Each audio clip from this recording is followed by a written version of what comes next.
You know I can't help but these, cause they know they can never touch these.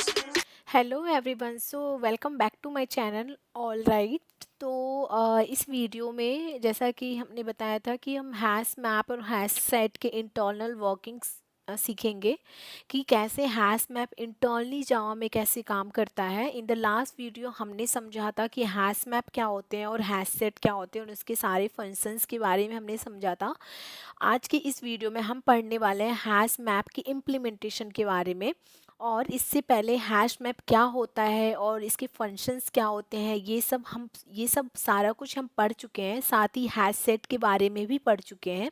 Okay, तो इस video में specially हम पढ़ेंगे कि जावा के अंदर हैश मैप एक्चुअली इम्प्लीमेंट कैसे होता है। ओके, तो हमने जो बेसिक पढ़ा था, हैश मैप एक बहुत ही अच्छा डेटा स्ट्रक्चर है। इसमें इंसर्ट, सर्च, डिलीट जैसी ऑपरेशन की टाइम कॉम्प्लेक्सिटी जो होती है वो एवरेज केस में big O of one constant time होती है, जो कि बहुत अच्छा होता है एंड जो कि किसी भी डेटा स्ट्रक्चर के लिए बहुत ही अच्छा माना जाता है। लेकिन ये कांस्टेंट टाइम कॉम्प्लेक्सिटी आती कैसे है ये समझना बहुत ही इंपॉर्टेंट है और ये इंटरव्यू में डायरेक्टली पूछ लिया जाता है। ओके, तो हैश मैप इंटरनल इम्प्लीमेंटेशन हम समझेंगे और ऐसा भी पूछा जाता है इंटरव्यू में, हैश मैप की इंटरनल इम्प्लीमेंटेशन समझाओ।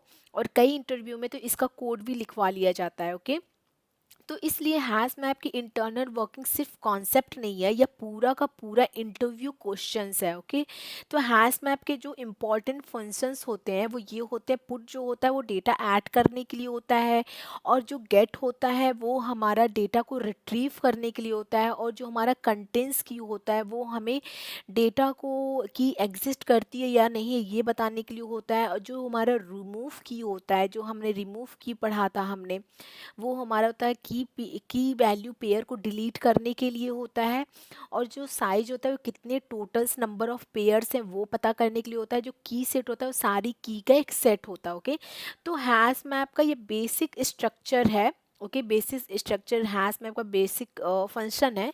अब हैश मैप का बेसिक स्ट्रक्चर क्या है वो समझते हैं। तो बेसिक स्ट्रक्चर की और वैल्यू में हो के फॉर्म में होता है। की हमेशा यूनिक होती है और वैल्यू जो होता है वो डुप्लीकेट हो सकती है। जैसे अगर इंडिया की अगर वैल्यू जो है वो लेट सपोज 128 है। ओके, तो और लेकिन नेपाल की 5 है, तो नेपाल दोबारा नहीं जोड़ सकते, सिर्फ वैल्यू अपडेट हो सकती है। यानी कि अगर मान लो अगर इंडिया में 128 है और यूएसए की अगर मान लो 30 है, तो ये चेंज नहीं होगा, की चेंज नहीं हो सकता, वैल्यू को बस अपडेट कर सकते हो। ओके, तो अब समझते हैं हैश मैप इंटरनल स्ट्रक्चर कैसा होता है। तो हैश मैप का जो इंटरनल स्ट्रक्चर होता है ना वो एरे ऑफ लिंक लिस्ट होता है। एरे में हमारा मान लो 0 1 2 3 5 इंडेक्सिंग इस तरीके से हो गया, बट हैश मैप क्या होता है वो एरे ऑफ लिंक लिस्ट होता है, यानी कि एरे के अंदर लिंक लिस्ट होते हैं। उस अब लिंक लिस्ट क्या होता है, लिंक लिस्ट जैसे नोट्स होते हैं, तो उसमें सारे नोट्स के फिर से उसके अंदर उसके अंदर इंडेक्सिंग होती है। तो इस तरीके से जो हैश मैप होता है, जो इंटरनल स्ट्रक्चर होता है, वो आपको कोड में नहीं दिखाई देगा, वो इंटरनल स्ट्रक्चर एक तरीके से मैं आपको बता रही हूँ कि एरे ऑफ लिंक लिस्ट होता है। जावा में हैश मैप इंटरनली इम्प्लीमेंट होता है। ओके, इंटरनली इम्प्लीमेंट कैसे होता है, वो एरे ऑफ लिंक लिस्ट के फॉर्म में, मतलब एक एरे होता है। ओके, जिसका हर इंडेक्स पे एक लिंक लिस्ट होती है। जैसे कि मान लो, 1 सेकेंड।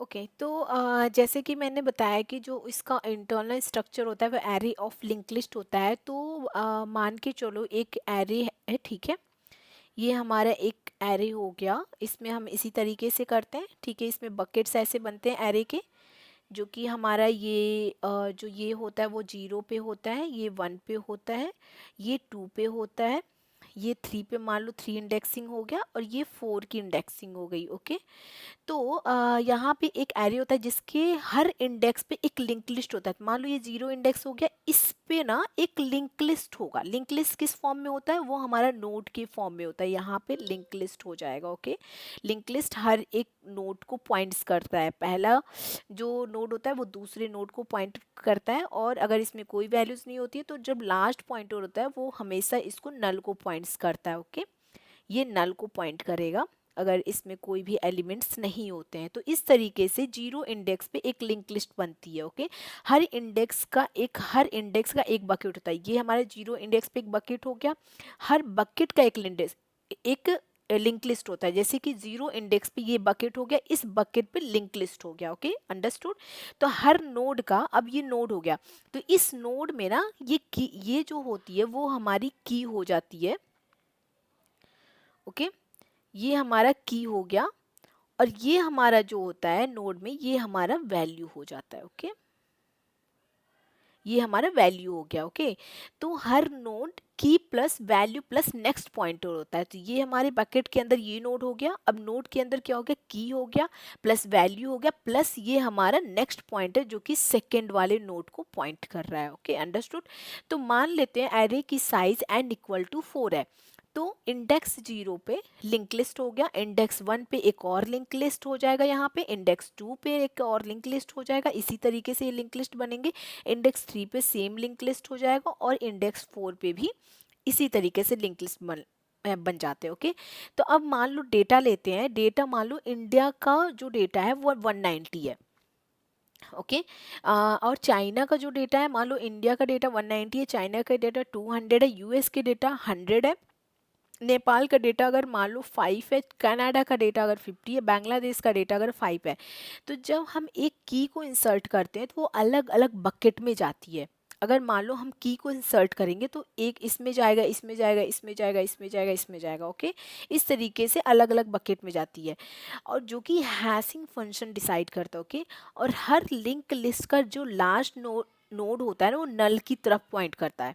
ये इसने दूसरा नोड को पॉइंट किया, और इसका जो लास्ट नोड होगा वो नल को हमेशा पॉइंट करेगा। Okay, okay.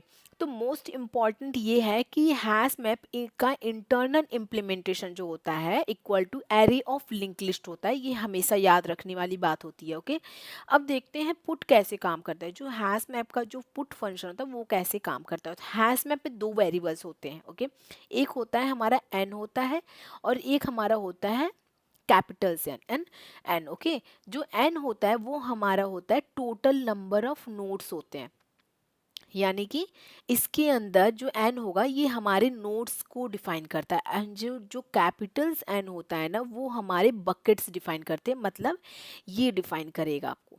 ओके, ये डिफाइन करता है, और जो नोड्स होते हैं वो हमारे नोड्स को, जो स्मॉल एन होता है वो हमारे नोड्स को डिफाइन करता है। ओके, तो अब पुट का काम क्या है, तो पुट क्या करता है कि की एग्जिस्ट करती है, अब पुट देखता है कि की एग्जिस्ट अगर करती है तो सिर्फ वैल्यू अपडेट होगी, अगर की एग्जिस्ट नहीं करती है तो नया नोड ऐड हो जाएगा। लेट सपोज यहाँ पे आया, फर्स्ट इंडेक्स पे सर्च किया हमने, यहाँ पे नोड पे आया, और यहाँ पे चेक करेगा पुट ऑपरेशन के थ्रू कि क्या कोई, अगर ये तो हमारा की हो गया, तो अगर एग्जिस्ट करती है तब तो ये वैल्यू को अपडेट कर देगा, अगर की एग्जिस्ट नहीं करेगी तो यही आपका एक न्यू नोड क्रिएट हो जाता है यहाँ पे। Okay, got it. तो नया नोड ऐड हो जाएगा। अब बकेट कैसे चुनते हैं, बकेट बेसिकली कैसे चुना जाता है, तो जावा में एक फंक्शन होता है की डॉट हैश कोड। ओके, की डॉट हैश कोड एक फंक्शन होता है, यह की को इंटीजर में कन्वर्ट करता है। फिर बकेट निकालने के लिए हम क्या करते हैं, 1 सेकेंड। तो जो हमारा जावा में मैंने आपको बताया कि इसमें की हैश कोड होता है, ठीक है, इस तरीके से हमारा इसका एक फंक्शन होता है जो की को इंटीजर में कन्वर्ट कर देगा। ओके, फिर बकेट निकालने के लिए bucket index equal to hash code की, अब मान लो मुझे बकेट का इंडेक्स निकालना है, बकेट का इंडेक्स निकालना है, तो उस केस में हम क्या करेंगे, हैश कोड लेंगे,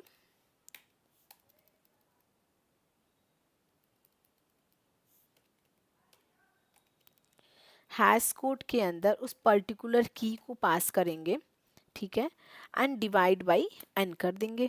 ओके, तो इस केस में हमारा जो तो बकेट की इंडेक्स निकल जाती है। मान लो एग्जांपल्स के लिए अगर हम देखें, तो मान लो अगर 1 2 3 4 5 6 है। ओके, एंड एरे की जो साइज है एन जो होता है वो हमारा बकेट होता है, बकेट की साइज होती है, तो एन मान लो एरे की साइज 4 हो गया। ओके, तो 1 2 3 4 5 6 डिवाइड बाई अगर 4 करेंगे तो इसकी वैल्यू जो आ जाएगी वो आ जाएगी, इसका हैश कोड मान लो ये निकल गया, डिवाइड बाई 4 करेंगे एरे की साइज, तो इसकी वैल्यू 0 आ जाएगी। ओके, मतलब इंडिया बकेट 0 में ऐड होगी। अब हम बकेट 0 पे जाते हैं और लिंक लिस्ट के अंदर सर्च करते हैं क्या ये जो वैल्यू है वो एग्जिस्ट करती है।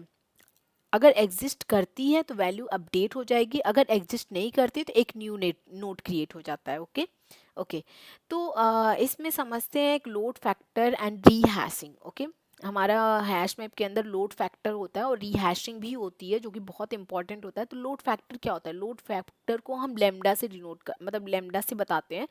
तो लैम्डा इक्वल टू क्या होता है?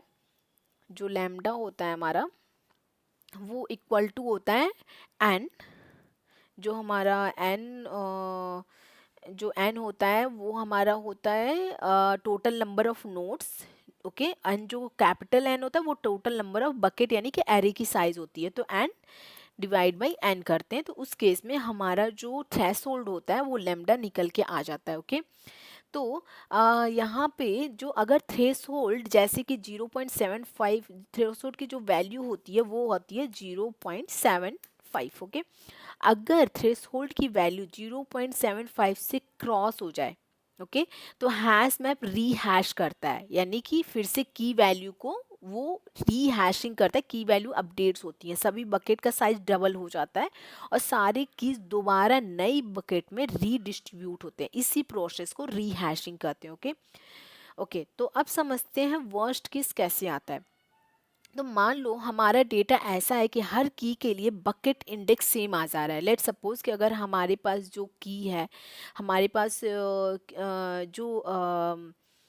जो की है हर की के लिए, मान लो की इंडिया है, यूएसए है और चाइना है, तो हर की इंडिया की के लिए, यूएसए की के लिए और चाइना की के लिए जो बकेट का इंडेक्स आ रहा है वो सेम आ रहा है। लेट सपोज 1 आ जा रहा है, पहले तुम 0 पे कर रहे थे लेकिन मान लो 1 आ जा रहा है, तो मतलब कैसे जैसे भी की डाल रहे हो सभी बकेट में 1 जा रही है। ओके, बकेट 1 में जा रही है, यानी कि ये भी बकेट 1 में जाएगा, ये भी जाएगा, ये भी बकेट 1 में जाएगा, यानी कि 0 इंडेक्स पे जाएगा। तो बकेट 1 की लिंक लिस्ट कुछ ऐसी हो जाएगी जैसे कि 1 पे इंडिया हो गया, ठीक है, यहाँ पे इंडिया हो गया, फिर 1 पे ही नेपाल आ जाएगा, फिर 1 पे ही 1 इंडेक्स पे ही हमारा यूएस आ जाएगा, 1 इंडेक्स पे ही चाइना आ जाएगा, 1 इंडेक्स पे ही कनाडा आ जाएगा। ओके, हम इस तरीके से समझते हैं थोड़ा सा। ओके, जैसे कि मैंने बताया कि अगर मान लो अगर इंडिया इंसर्ट करनी है तो ये सारे हमारे 0 या 1 इंडेक्स पे ही आ रहे हैं, यानी कि 1 पे ही इंडिया आ गया, 1 पे ही नेपाल आ गया, 1 पे यूएस आ गया, चाइना हो गया। ओके, और 1 पे ही कनाडा आ गया। यहाँ पे ये हमारे 0 पे होता है, ठीक है, ये हमारा 1 हो गया। इसी तरीके से 2 नोड होता है, तो सारे इस पर्टिकुलर बकेट 1 में ये हमेशा 1 पे ही इस इंसर्ट हो रहा है। तो अब search insert delete link list traversal बन गया। ओके, इसलिए वर्स्ट केस टाइम कॉम्प्लेक्सिटी इसकी जो होती है वो हमेशा बीगो ऑफ एन हो जाती है। ओके ओके, तो अगर साथ ही अगर बार बार रीहैशिंग हो जाए तो कॉम्प्लिसिटी जो होती है ना वो और बहुत ही ज़्यादा बढ़ जाती है। अगर इसी में रीहैशिंग, अगर 1 पे ही सारा कुछ इंसर्ट हो रहा है, ठीक है, और और बार बार रीहैशिंग भी हो जा रही है, रीहैशिंग मतलब बार बार फिर से रीडिस्ट्रीब्यूट हो रहा है की और वैल्यू। ओके, तो उस केस में कॉम्प्लिसिटी और भी बढ़ जाती है, लेकिन ऐसा बहुत ही रेयर होता है, इसलिए हैश मैप मोस्टली केस में बिगो ऑफ 1 देता है। ओके ओके, तो अब समझते हैं गेट कैसे काम करता है। तो गेट का जो काम होता है ना वो ये देखता है अगर की एग्जिस्ट करती है तो वैल्यू रिटर्न कर देता है, अगर की एग्जिस्ट नहीं करती है तो वैल्यू नल रिटर्न करता है। ओके, तो की का बकेट इंडेक्स कैसे निकालते हैं? उस बकेट की लिंक लिस्ट में सर्च करना पड़ता है। लेट सपोज ये बकेट हमारा है और ये हमारे लिंक लिस्ट का नोड हो गया, इसके अंदर हम सर्च ऑपरेशन परफॉर्म करते हैं कि क्या वो पर्टिकुलर की एग्जिस्ट करती है या नहीं करती है। लेट सपोज अगर मान लो हमारे पास सर्च है, सर्च में हम यूएस को सेलेक्ट करते हैं। ओके, तो hash code divide by N करेंगे तो 2 इक्वल टू बकेट 2 में जाएगा। ओके, इसमें मान लो यहाँ पे इंडिया है, यहाँ पे यूएस है। ओके, तो इस तरीके से यहाँ पे बकेट 2 में सर्च करेगा, तो मान लो इसकी वैल्यू जो इंसर्ट होगी इसमें सर्च करेगा तो इसकी वैल्यू जो इंसर्ट हो जाएगी 150 है, तो 150 रिटर्न करके दे देगा। ओके, तो इसी तरीके से आगे की भी चीज़ें हम डिस्कस करते हैं। जैसे कि मान लो कंटेंट्स की है, कंटेंट्स की भी हमारा एक मेथड है।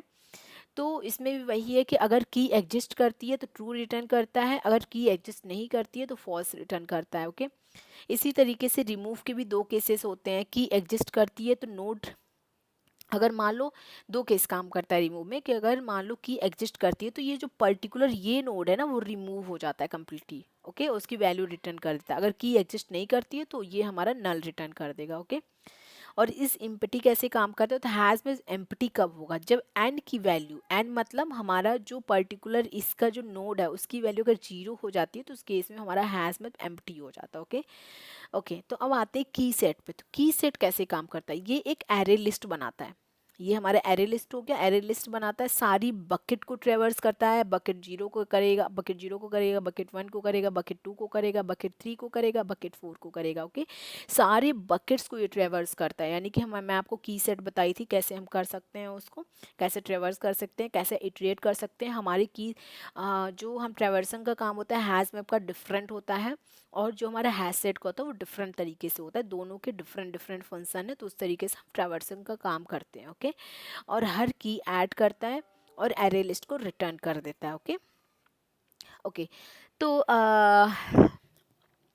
तो आज के इस वीडियो में हमने हैश मैप क्लास के बारे में समझा, नोड कैसे बनाया जाता है और वो समझा, एंड इम्प्लीमेंट कैसे हुआ है, हैशिंग बकेट क्या होता है, इंडेक्स क्या होता है, सर्चिंग कैसे कर सकते हैं। ओके, और फिर जो हमारा कंटेंट्स की होता है वो सेम ही पैटर्न्स होता है, गेट का भी सेम पैटर्न्स है, रिमूव का भी सेम पैटर्न्स है, इज एम्प्टी सिंपली चेक करता है, की सेट होता है वो की कलेक्ट और रिटर्न कर देता है, एंड में की और वैल्यूज प्रिंट हो जाते हैं। ओके, तो एक बात और जो कि मैं बहुत पहले बताई थी, हैश मैप जो होता है वो ऑर्डर मेंटेन नहीं करता है, इसलिए आउटपुट जो होता है वो रैंडम आते हैं। ओके, रियल इंटरव्यूज़ में हैश मैप इम्प्लीमेंट नहीं करना होता है, built in hash map use करते हैं। मतलब आपको ये पर्टिकुलर, मैं बस आपको एक स्ट्रक्चर बताऊँ कि मतलब ये कैसे इंटरनली वर्क करता है, जावा में कैसे इंटरनली वर्क करता है वो मैंने समझाया। बट इसमें हैश मैप को बहुत सारे बिल्ट इन फंक्शन होते हैं जो कि हम यूज़ करते हैं, लेकिन लॉजिक समझना और इंटरनल वर्किंग समझना बहुत ही इंपॉर्टेंट होता है, और इंटरव्यू में भी सुपर इम्पॉर्टेंट है, वो कभी कभी पूछ लेते हैं ऐसा। तो आई होप आपको इसका इंटरनल वर्किंग समझ में आया होगा। ओके, और हम कोशिश करेंगे कि हैश मैप और हैश सेट से रिलेटेड कुछ क्वेश्चन सॉल्व करें। ओके ओके, तो मैंने बेसिकली कोड भी यहाँ पे लिखा हुआ है। ये जो भी मैं बनाते जा रही हूँ वीडियोस, उसके सारे कोड अवेलेबल हैं मेरे पास। जैसे कि जो भी मैं आपको बताती हूँ तो उसके सारे कोड अवेलेबल है। जैसे हैश मैप के अंदर हैश मैप के मैंने कोड लिखे हैं, हैश सेट के सारे फंक्शन सेंस कोड हैं। ओके, तो आप इसको कॉपी करके कोड रन कर सकते हैं, अगर आपको चाहिए तो मैं प्रोवाइड कर सकती हूँ। ओके, तो आज के लिए बस इतना ही, मिलते हैं नेक्स्ट वीडियो में। So keep learning and keep practising. Thank you so much and bye.